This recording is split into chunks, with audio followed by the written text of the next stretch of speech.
Halo pemirsa, bersama saya Veronica Muniaga, kami hadir menyapa Anda dalam Special Dialogue. Kali ini kami akan membahas mengenai akselerasi pembangunan Papua dan Papua Barat. Dan inilah Special Dialogue selengkapnya.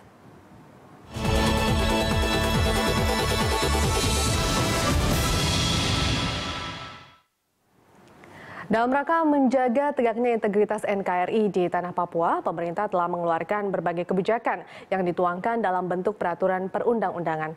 Tujuan jangka panjang dari berbagai kebijakan strategis itu di samping untuk menjaga keutuhan NKRI, juga untuk mengejar ketertinggalan Papua dari daerah lain, serta dalam rangka meningkatkan kesejahteraan masyarakat Papua. Lantas bagaimana akselerasi pembangunan Papua dan Papua Barat? Untuk membahas hal tersebut di studio telah hadir Bapak Yudi Swastono, Deputi 1 Menko Polhukam Bidang Koordinasi Politik Dalam Negeri, sekaligus Ketua Des Otonomi Khusus Kemenko Polhukam, serta telah hadir juga Pak Ikrar Nusabakti, peneliti LIPI. Selamat malam Bapak-Bapak, terima kasih sudah hadir di Berita Satu. Baik, saya ke Pak Yudi dulu. Pak Yudi, ini kan kalau kita mendengar Papua ataupun Papua Barat, itu adalah daerah yang memang ada kesenjangan pembangunan yang terjadi selama ini dibandingkan sejumlah daerah di Indonesia lainnya. Bagaimana Anda atau pemerintah melihat hal ini? Baik, terima kasih Mbak. Jadi memang harus kita akui pembangunan di Papua Barat itu memang tertinggal. Ini tidak terlepas dari proses katakanlah pembangunan Papua, boleh dikatakan dimulai tahun 69 sebetulnya. Kenapa? Sejak Pepera tahun 1969, sejak itulah Papua mulai concern kepada pembangunan. Kalau boleh dikatakan 45 sampai 69 kurang lebih 17 tahun tertinggal. Tapi perkembangannya dibanding daerah lain masih jauh juga, jauh sampai sekali, sejauh ini. Ya, Oke. Sangat harus diakui kesenjangan Papua, pembangunan Papua dengan wilayah lain masih sangat jauh ya Pak ya? Jauh. Baik. Oleh karena itu perlu akselerasi. Akselerasi atau kebijakan seperti apa sebenarnya khususnya dalam pemerintahan Jokowi JK kali ini Pak yang kemudian sudah diterapkan atau akan diterapkan nantinya Pak? Ya, berbicara masalah pembangunan di Papua, tentunya kan kita tidak terlepas dari bagaimana mendesain Papua untuk mempercepat pembangunan tadi itu.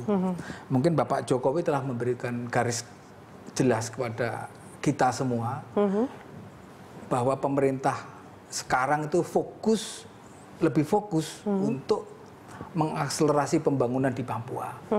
Pada tanggal 27 Desember 2014 yang lalu Bapak Jokowi datang berkunjung ke Papua. Oh iya, betul. Itu merupakan suatu momen yang sangat bagus dan jelas beliau menyampaikan, mari kita menuju ke Papua yang lebih baik. Oke.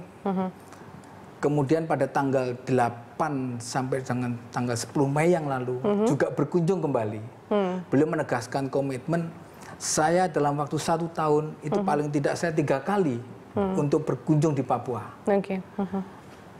Itulah merupakan salah satu fokus dari Bapak Jokowi, Presiden kita, untuk mengakselerasi pembangunan itu melalui tentunya implementasi dari otonomi khusus yang sudah disepakati, disepakati kita begitu. Baik, Pak Ikrar, kunjungan Presiden ke Papua itu bisa kita lihat menjadi langkah awal komitmen Presiden dan pemerintahnya untuk membangun Papua. Tapi kalau Anda melihat sejauh ini, apakah menurut Anda yang sudah dilakukan pemerintah sudah tepat atau masih banyak kemudian yang harus diupayakan pemerintah untuk membangun Papua, Pak? Jadi kalau kita lihat ya, sebetulnya semua Presiden Republik Indonesia itu punya perhatian terhadap Papua.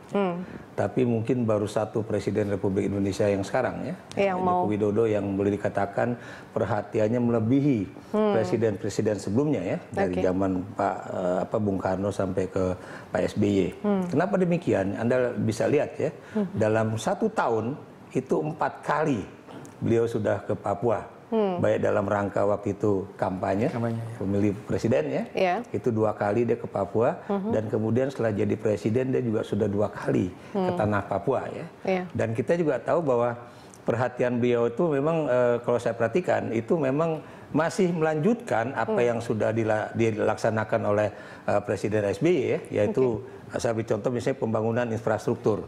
Cuma kan Anda juga tahu waktu itu ketika itu ditangani UKP 4 ya, unit kerja Presiden untuk percepatan pembangunan Papua dan Papua Barat, itu yang dulu juga saya kritik, mana mungkin membangun jalan 2000 km dalam waktu 2 tahun masa kerja UKP 4 pada saat itu. Kenapa demikian? Karena saya bilang ketika Indonesia membangun jalan di perbatasan yang namanya Trans Irian atau sekarang menjadi Trans Papua, itu dulu teman saya Josdi Condro aja udah mengatakan kita ambil dari tahun 83, nanti dia bilang sampai abad 21 belum tentu nyambung, dan ternyata benar. Makanya kemudian Presiden langsung mengatakan itu kali yang masih sekarang juga masih belum ada jembatannya, itu harus ada jembatannya ya, dan itu yang akan bisa menjadikan misalnya dari Senggi Waris sampai ke sana itu benar-benar artinya apakah mungkin kemudian komitmen dari Presiden Joko Widodo ini untuk melanjutkan pembangunan tersebut dan untuk lebih meningkatkan pembangunan Papua ini bisa terrealisasi Pak? Kalau menurut saya iya, dan memang serius banget ya, karena kan tadi saya katakan bahwa di zaman SBY itu paling tidak ada 4 ya, pembangunan infrastruktur, pendidikan, kemudian ekonomi rakyat ya, dan kemudian juga kesehatan. Ya. Dan kita tahu memang agak sulit Kementerian Kesehatan itu dalam membangun atau meningkatkan kesehatan. Kenapa demikian? Karena mereka kan meminta supaya pembangunan rumah sakit yang didahulukan. Sementara dari segi mobilitas, ada juga yang mengatakan lebih baik itu seperti ada dokter flying dokter ya, atau kemudian mobile dokter ya, yang kemudian bisa mencelok dari satu tempat ke tempat yang lain, yang kemudian bisa membantu mama-mama Papua untuk melahirkan supaya tidak ada lagi kematian yang bertambah dari anak dan ibu ya, dan kemudian yang lain juga yang sampai sekarang masih krusial itu adalah pendidikan.